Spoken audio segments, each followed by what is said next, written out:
ఇదేంటి పక్కింటి ఆవిడ పైనుంచి వస్తుంది? ఇది కళ నిజమా? అసలే అర్థం కావట్లేదే. మిస్టర్ గుప్తా, ఆ అమ్మాయి చూసేసింది. భయంగా ఉంది.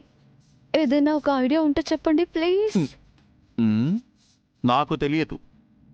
సమస్యను ఏరుకోరి మరీ తెచ్చుకుంటేవి కదా, పరిష్కారము కూడా నీవే ఆలోచించుకొనము.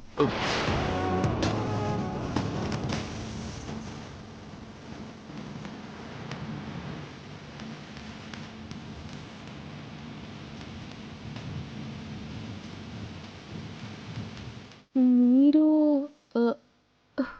నేను అనుకుంటున్న మీరేనా?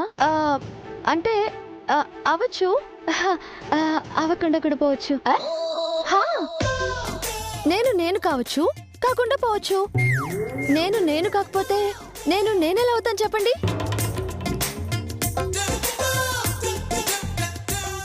ఏమి చెప్పితివి బాలిక? అంటే క్లారిటీగా చెప్పలేనప్పుడు కన్ఫ్యూజ్ చేయడం తప్ప వేరే ఆప్షన్ లేదు.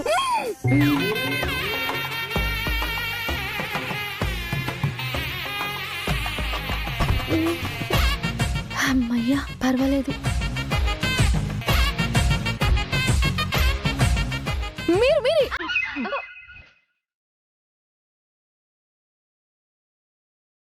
అసలు మీరు పక్కింటి వాళ్ళ, ఈ ఇంట్లో వాళ్ళ?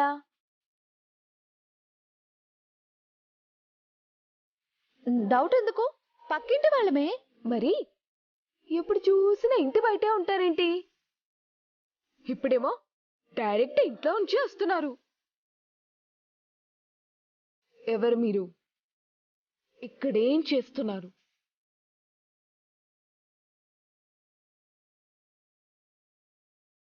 చెప్పండి, ఇక్కడేం చేస్తున్నారు? అదే ఇంట్లో ఏదో కార్యం ఉంది కదా, అందుకు పిలిచారు.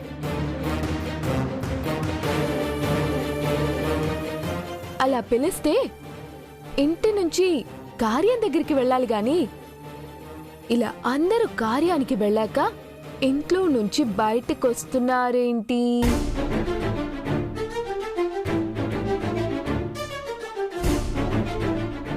ఏంటి గుప్తా గారు, ఈ అమ్మాయి నడిచే క్వశ్చన్ బ్యాంక్ లాగా ఎన్ని క్వశ్చన్స్ వేస్తుంది?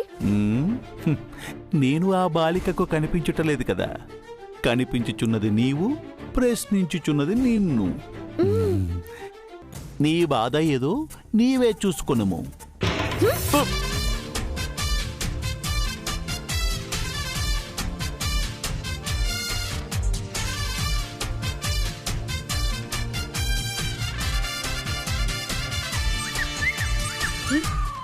ఏం చూస్తుంది ఈవిడ?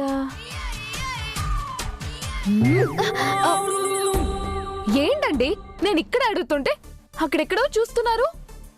నిన్న ఈవినింగ్ ఏమో ఇంట్లోకి అసలు రాను అన్నారు, ఇప్పుడేమో డైరెక్ట్ గా ఇంట్లో ఉంచి వస్తున్నారు. విషయం చెప్పండి. వాళ్ళొకటి మర్చిపోయి వెళ్లారు. ఇంటికెళ్ళి నన్ను చూడమని చెప్పారు, చూడడానికి వచ్చాను. ఇంతలో మీరు కనిపించారు. మరి వెళ్ళేటప్పుడు మీరు నాకు కనిపించలేదు? మీరు కూడా నాకు కనిపించలేదే. What a coincidence, what a coincidence. మరి ఏదో తీసుకోవడానికి వచ్చానన్నారు కదా, అదెక్కడా? అది కూడా కనిపించలేదు, అందుకే తిరిగి వెళ్ళిపోతున్నా. ఓకే, ఇప్పుడు మీరు కార్యానికి వెళ్తున్నారా? వెళ్తున్నా. ఎలా వెళ్తున్నారండి? ఎలాగోలాగా వెళ్తానండి. నాకు లేట్ అవుతుంది, నేను వెళ్ళాలి. ఒక్క నిమిషం.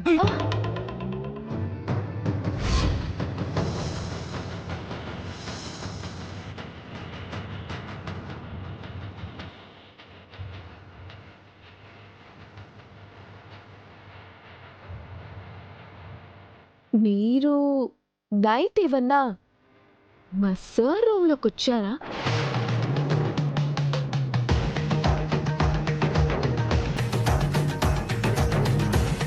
హాయ్. హాయ్.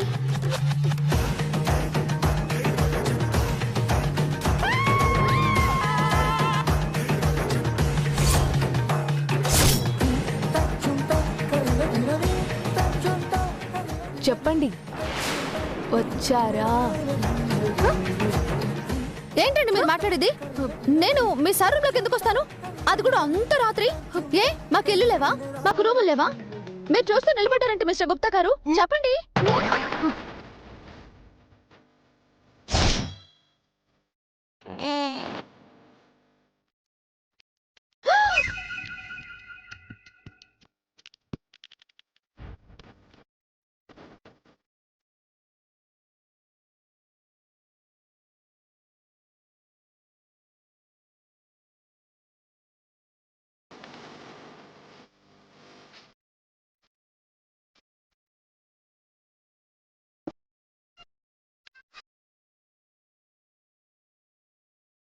ఇక్కడ నేను మీరే కదా ఉన్నాం. మధ్యలో ఈ గుప్తా గారెవరు? నాలుక దురద. మాట మాట్లాడు ముందు ఒక్కసారి ఆలోచించుకొనవలెను బాలిక. మేము ఎవరమన్నది అడుగుచున్నది కదా, చెప్పుము. చెప్పండి. అది నా కోపం వచ్చినప్పుడల్లా చనిపోయిన మా తాతతో మాట్లాడుతూ ఉంటా. ఆయన పేరు గుప్తా.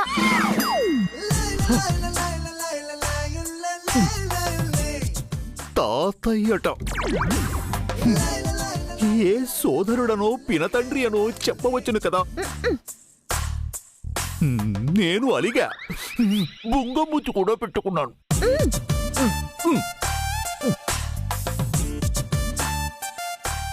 సరేనండి, నేను వస్తాను.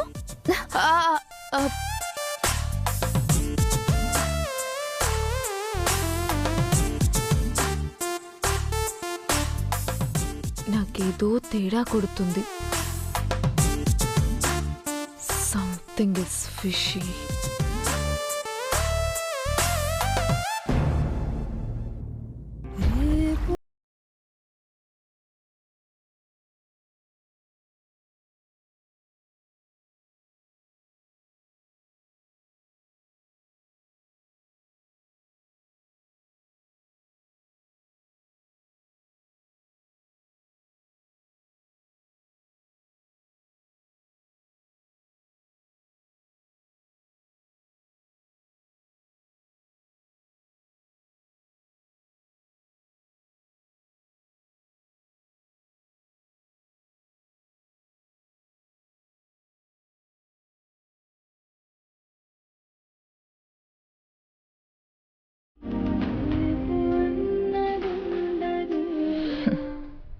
ఇవాల్టితో నీ పీడ విరగడైపోయిందారు. ఇన్నేళ్ల నా పగ, అమర్ మీద నాకున్న ప్రేమ రెండు గెలవబోతున్నాయి.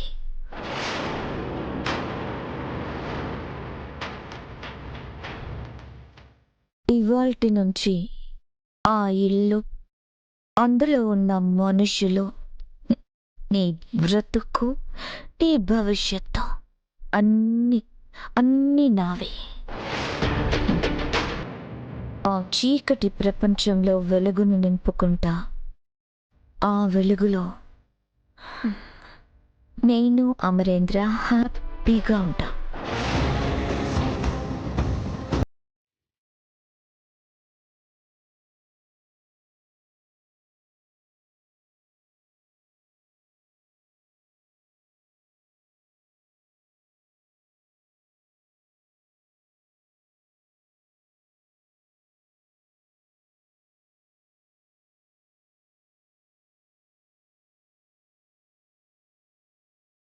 బాబు, అమ్మాయి ఫోటో ఎక్కడుంది?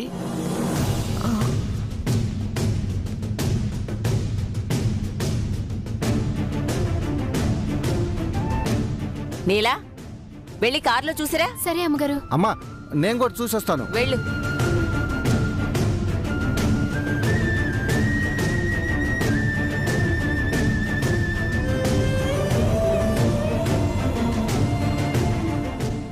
నీలా ఫోటో ఎక్కడా? మనం వచ్చిన కారులో లేదమ్మా.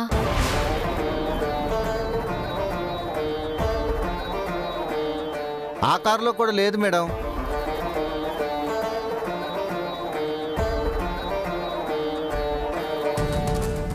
ఏమైంది?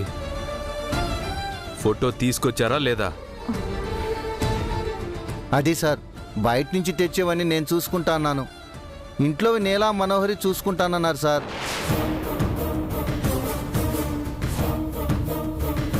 నీలా, ఫోటో ఎక్కడ పెట్టావు? సార్ అది చెప్పవే, ఎక్కడ పెట్టావు? బ్యాగ్ లో ఉంది సార్.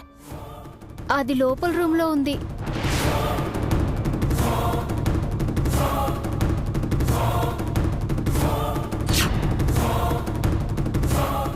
బ్యాగ్ లో కాదు, కార్లో పెట్టావా లేదా? అది అమ్మగారు, గుర్తులేదు అమ్మగారు.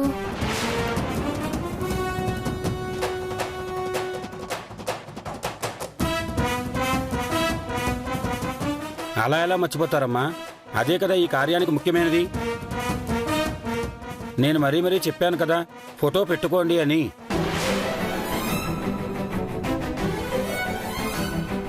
నువ్వు ఆగవయ్యా. అసలే అందరు కోపం మీద ఉంటే ఇంకా రెండెక్కిస్తున్నావు. 1-2 సార్లు అన్ని పెట్టారా అని అడుగుతూనే ఉన్నా. ముఖ్యమైనది వదిలేసే వచ్చారు. ఎవరికి ఇంట్లో పద్ధతి పాడు ఏమీ లేదు. ఇష్టం వచ్చినట్టు చేసుకుంటూ పోతారు. ఇప్పుడు ఏం చేద్దాం సార్? అందరం కూర్చొని భజన చేద్దాం. ఫోటో ఇంట్లో నుంచి నడుచుకుంటూ వస్తుంది.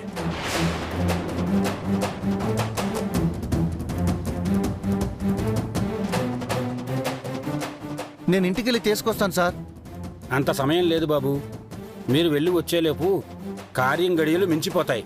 ఆ తర్వాత కర్మ చేసినా కూడా ఫలితం ఉండదు.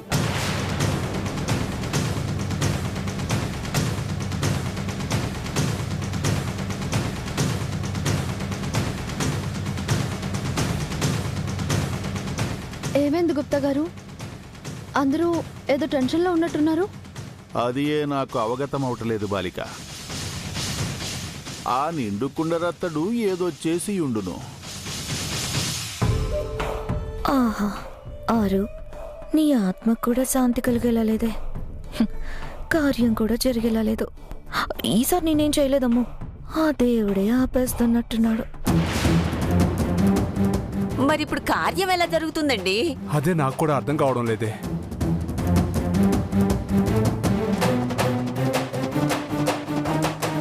అందుకే ఇలాంటి ముఖ్యమైన విషయాలకి వేరే వాళ్ళని నమ్మకుండా అన్ని దగ్గరుండి చూసుకోవాలి అంటున్నా.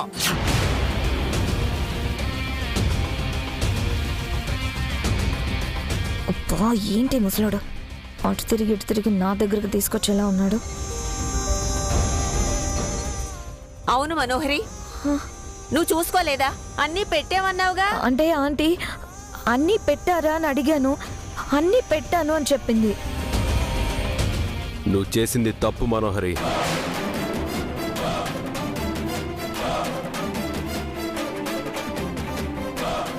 అన్నీ నేనే దగ్గరుండి చూసుకుంటానని చెప్పింది నువ్వే. ఏ లోటు రాదని చెప్పింది నువ్వే. నువ్వు చేయలేనప్పుడు ఎందుకు అన్ని బాధ్యతలు తీసుకున్నావు? అంటే దగ్గరుండి నువ్వేది చూసుకోలేదన్నమాట. అయ్యో గుప్తా గారు, ఆయనేంటి మనల్ని అలా అంటున్నారు? అసలు ఏం మర్చిపోయింది? అదేంటి అమ్మరు అలా అంటావు? నేనేం చేయలేదా? అన్ని దగ్గరుండి నేనే కదా చూసుకున్నాను. మరి ఆరు ఫోటో ఎక్కడా?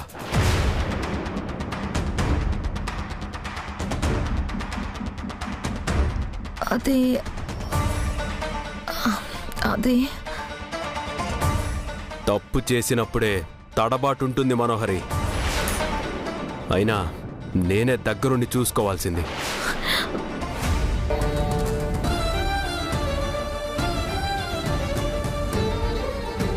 బాబు, సమయం మించిపోతోంది. ఇప్పుడు కార్యం మొదలు పెడితేనే గాని సమయానికి కార్యం ముగించలేము.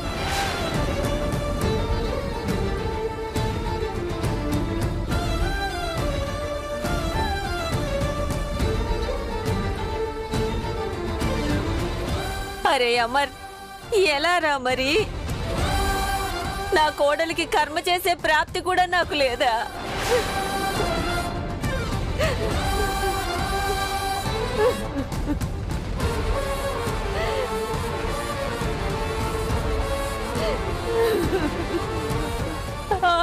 అమ్మా అరుంధతి, గుప్తా గారు ఏదో ఒకటి చేయండి.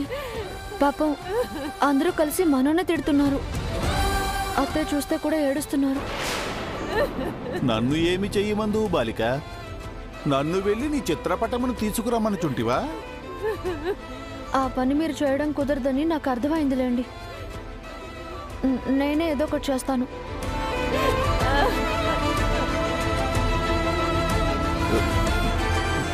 బాలిక, ఏమా మనోహరి, పిల్లల క్రమశిక్షణ గురించి అంతలా చెప్తావు కదా, ఇదేనా నువ్వు అంతా చూసుకోవడం అంటే? సగం తీసుకొచ్చి సగం మర్చిపోవడమా? లేదంటే నేను మర్చిపోలేదు. ఆ బ్యాగ్ తీసుకొని నీలాకిచ్చాను కార్లో పెట్టమని, కానీ అది మర్చిపోయినట్టుంది. నాకెప్పుడు ఇచ్చారమ్మా? ఇచ్చాను, నువ్వే మర్చిపోయావు. అదే కదా చెప్తున్నాను. చాలు చాలు ఊరుకో అమ్మా. నువ్వు మర్చిపోయి నీలా మీదకి ఎందుకు నెడుతున్నావు?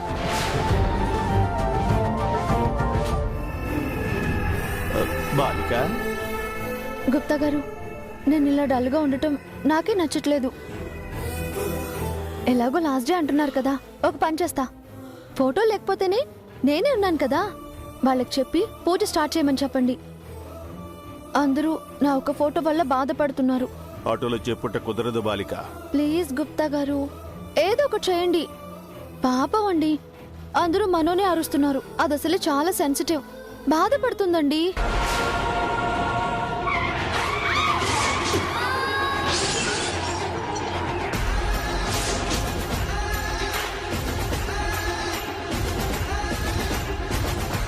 పూజారి గారు, ఇంకా మనకెంత సమయం ఉంది? ఇంకో అరగంటలో కార్యం మొదలు పెట్టాలి బాబు.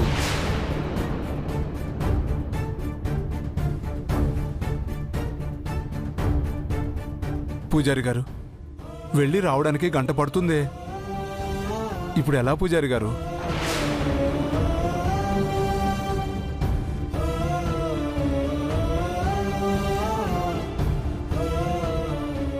సార్ సార్, ఇంటి నుంచి ఫోటో వచ్చే మార్గం ఒకటి ఉంది సార్. మార్గమా? అవును సార్, మిస్సమ్మ ఇంట్లోనే ఉంది కదా, తనని ఫోటో తీసుకొని రమ్మని చెప్తాను.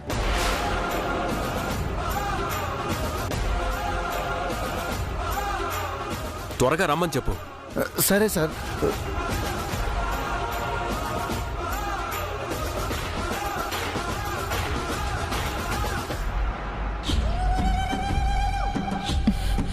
వద్దనుకొని వదిలించుకొని వస్తే ఎలాగోలా ప్రతిసారి తిరిగి వస్తుంది.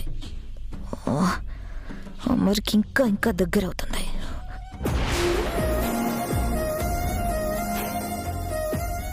సమయానికి ఆ అమ్మాయి ఇంట్లో ఉండటం వల్ల ఈ సమస్య నుంచి బయటపడుతున్నాం.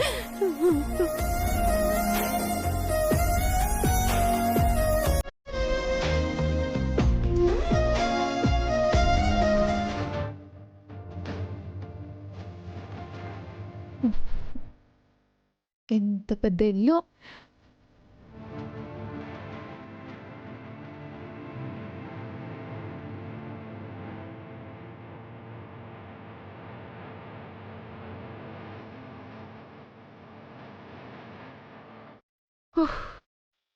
ఇంత పెద్ద ఇల్లు, ఇంతమందిని ఒక్కతే చూసుకునేదంట.